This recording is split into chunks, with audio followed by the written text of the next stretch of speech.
যদি 10টা মানুষকে জীবনে উঠিয়ে না আনতে পারলাম, তাহলে আমি কোনো বেটার কাজই পৃথিবীতে করছি না।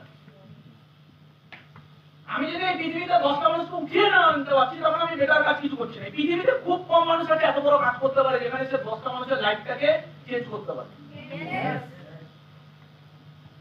কথাটা বলতে পারছি? হ্যাঁ।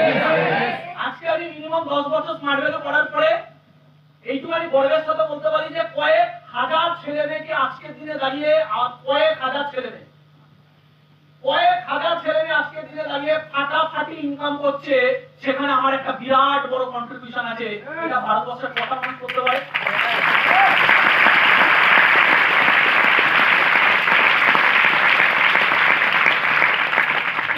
কয়েক হাজার মানুষটা কারা? যারা মিনিমাম একটা টাইম পিরিয়ড দিয়েছে। এই ঘরে কয়েক হাজার ছেলে মেয়ে আছে, আমি তাদের নাম বললাম না এই লিস্টে। তবে এই ঘরে কয়েক হাজার ছেলে মেয়ে আছে যাদের নাম ওই লিস্টে আসবে আগামী দিনে, যখন তারা মিনিমাম একটা টাইম দেবে 3 বছর। মিনিমাম একটু সিরিয়াসনেস দেখাবে 3 বছর। যে মাথা রাখবে, যে স্মার্ট ভ্যালু নিয়ে চাপে, সেই লোকটা 10টা মানুষের জীবনে কোনো চেঞ্জেস আনেনি। তাই চাটা খুব সোজা, মানুষকে ছোট করা খুব সোজা, মানুষকে চিটিংবাজ বলা খুব সোজা, মানুষকে তোরা তো কিছুই করতে পারবি না এটা বলা খুব সোজা, তোরা তো লোকে টাকা মারিস এটা বলা না খুব সোজা। যদিও তুমি এরকম খুব বেশি মানুষ করে না জীবনে, বাট তাও এটা বলা খুব সোজা। দুটো লোককে কোটিপতি বানানো মুখে দম চাই। কথাগুলো বোঝাতে পারছি? দুটো লোককে ইনকাম দেওয়ার জন্য মুখে দম চাই। আজকে পুরো দেশে এই সরকার ওই সরকারকে গালাগালি দিচ্ছে, ওই সরকার ওই সরকারকে গালাগালি দিচ্ছে। কেন? কারণ ভারতবর্ষে অলরেডি কয়েক কোটি ছেলে মেয়ে বেকার হয়ে পড়ে আছে, তাদেরকে রোজগার দেওয়ার কোনো রাস্তা গভর্নমেন্টের কাছে নেই। তাই সব পলিটিক্স বাজি করছে, এ ওকে গালাগালি দিয়ে ওকে গালাগালি, এ বলছে ও খারাপ, ও বলছে ও খারাপ, এ বলছে চাকরি দেয়নি, ও বলছে ওর সময় বেকার বেশি আছে। কোনো গভর্নমেন্টই চাকরি দিতে পারছে না। সেই জায়গায় যদি আমরা একটা 18 বছরের ছেলে স্মার্ট ভ্যালু টাকায় পাওয়া যায়, একটা 18 বছরের ছেলে 10টা মানুষকে রোজগারের জায়গা দিয়ে দিচ্ছে, এর থেকে বেশ কাজ কি?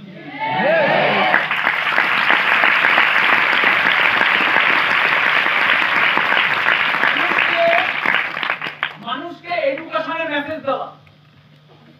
বড় বড় সেলিব্রিটিরা পয়সার জন্য গুটখা বিক্রি করে, মদের অ্যাড দেয়, দেয় না?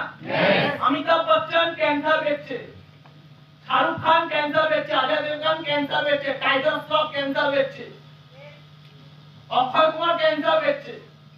যেটা খেয়ে মানুষের ক্যান্সার হয়, যার মধ্যে লেখা আছে এটা স্বাস্থ্যের পক্ষে হানিকারক, সেটা বেচছে পয়সার জন্য। ওদের কোনো লাভ শরম নেই। ওরা জানে ভাই পয়সাটা আগে, লোক গালাগালি দিল ওটা পরে, আগে পয়সাটা আগে। শাহরুখ খান ওই প্যাকেটটা ছিঁড়ে নিজের ছেলের মুখে ঢালতে পারবে না। আমি মানুষকে হেলথের জন্য যে অ্যাওয়ারনেসটা দিচ্ছি, আমি ওই ক্যালসিয়ামটা আমার মাকে প্রতিদিন বলি যে হাঁটু ব্যথা যাতে না হয়, এর জন্য যেন সারা জীবন মাকে রেখে হাঁটু ব্যথার জন্য কাঁদছে। তাই মাকে বলি নুনিটা ওই ক্যালসিয়ামটা রেগুলার খাবে। তাহলে শাহরুখ খান পয়সার জন্য মানুষকে যা বেচছে, ওর থেকে অনেক বেটার আমি আমার মাকে যেটা খাওয়াতে পারি, এটা 10টা ফ্যামিলির মাকে আমি সেটা সাজেস্ট করছি। এর থেকে ভালো কাজ কি হতে পারে?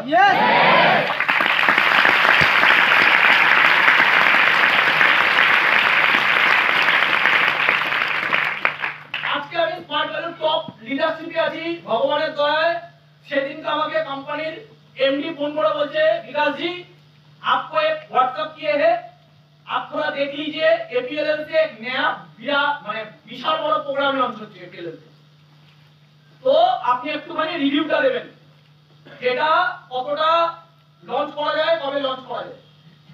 তো লিডারদের একটা রিভিউ নেয় কোম্পানি। এখানে কোনো চাকরি চলে না, এখানে না যারা লিডারশিপে যায় তাদেরকে একটা বিজনেস কনসালটেন্ট, বিজনেস মিটিং হয় এখানে, যে আগামী দিনে আপনাদের ভিশন কি, আগামী দিনে আপনারা কোন জায়গায় যেতে চান, আগামী দিনে আর কি কি বেটার করা যায়। তো স্মার্ট ভ্যালু নিয়ে না ভাবার মতো আমাদের না ওকাত নেই। আমরা যতটা ভাবতে পারি তার আগে স্মার্ট ভ্যালু করে দেখি না। দ্যাট ইজ ওয়াই আজকের দিনে দাঁড়িয়ে আমাকে যখন এমডি মেসেজ পাঠায়, ওটা কিসের মেসেজ? আজকের দিনে দাঁড়িয়ে আগামী 10 বছর পরে ভারতবর্ষের মানুষ চাকরি পাবে শুধুমাত্র যেই সেক্টরে, করে, সেটা হলো এআই। আর্টিফিশিয়াল ইন্টেলিজেন্স পুরো দেশ জানে আগামী 10 বছর পরে ভারতবর্ষের কোটি কোটি মানুষের চাকরি চলে যাবে, আর যারা একমাত্র চাকরি পাবে শুধুমাত্র এআই এর জন্য। কোথায় ভারতবর্ষের এডুকেশন সিস্টেম নেই, চাকরি হারা হবে, এটাই ভবিষ্যৎবাণী। এআই কোথায়, এডুকেশন কোথায় নেই, তাহলে ভারতবর্ষ আগামী 12 বছর 20 বছর পরে যেটা আস্তে আস্তে মানুষের কাছে আসবে, যখন প্রচুর লোক অলরেডি ফায়ার হয়ে যাবে। 20 বছর পরে ভারতবর্ষের প্রত্যেকটা ইনস্টিটিউট যা ভাববে স্মার্ট ভ্যালু অলরেডি এখন থেকে এআই লঞ্চ করে দিয়েছে। প্রত্যেকটা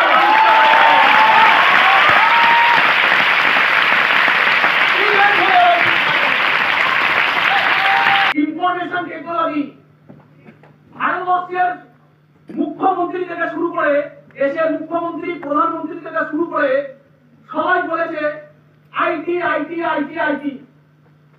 দেশের প্রধানমন্ত্রী যখন ভারতবর্ষকে আইটি এডুকেশন নিতে বলেছে, তার 10 বছর আগে থেকে 2000 সালে যখন ভারতবর্ষের মানুষ আইটি এডুকেশন রাখেনি, ওই সময় আইটি কথা বলেছে দেশের প্রধানমন্ত্রী বলার 10 বছর আগে বলেছে এপিএল।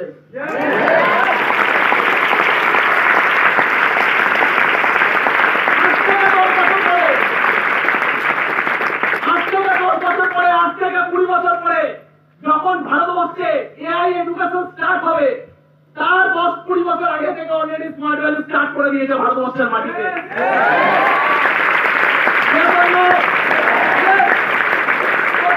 আইটি মার্কেট ছিল, স্মার্ট ভ্যালু আইটি প্রমোট করেছে। আজকে artificial intelligence market, smart value Bharatvarsha ভাবার আগে শুরু করে দিয়েছে। আগামী 20 বছর পর নতুন কোন টেকনোলজি আসবে, তখন ভারতবর্ষের মানুষ ভাবা শুরু করবে তার 10 বছর পর, স্মার্ট ভ্যালু শুরু করে দেবে তার 10 বছর আগে।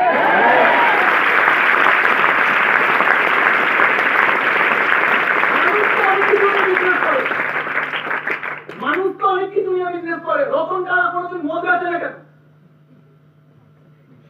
রতন টাটা গাড়ি নিয়ে বিজনেস করেছে, নুন নিয়ে বিজনেস করেছে, রতন টাটা সবকিছু নিয়ে বিজনেস করেছে, কিন্তু কোনোদিন কোনো খারাপ জিনিস নিয়ে বিজনেস করেনি কেন? কারণ রতন টাটার উদ্দেশ্য শুধু বিজনেস করে প্রফিট কামানো না, রতন টাটার উদ্দেশ্য সেই বিজনেস করে প্রফিট কামানো যাতে মানুষ উপকৃত হয়। স্মার্ট ভ্যালু আজ থেকে 20 বছর আগে, 25 বছর আগে স্মার্ট ভ্যালুর উদ্দেশ্য মানুষের শিক্ষা, এডুকেশনটাকে বেটার করা। স্মার্ট ভ্যালুর উদ্দেশ্য মানুষের হেলথটাকে বেটার করা। স্মার্ট ভ্যালুর উদ্দেশ্য মানুষকে ফাইন্যান্সিয়াল ফ্রিডম দেওয়া। স্মার্ট ভ্যালুর উদ্দেশ্য মানুষকে বিজনেসম্যান বানানো। স্মার্ট ভ্যালুর উদ্দেশ্য মানুষকে লোকের চাকর থেকে মুক্তি দেওয়া। স্মার্ট ভ্যালুর উদ্দেশ্য নেক্সট জেনারেশনকে বেটার করা। স্মার্ট ভ্যালুর উদ্দেশ্য দেশের অর্থনীতিকে বেটার করা। স্মার্ট ভ্যালুর উদ্দেশ্য মানুষকে কালেক্ট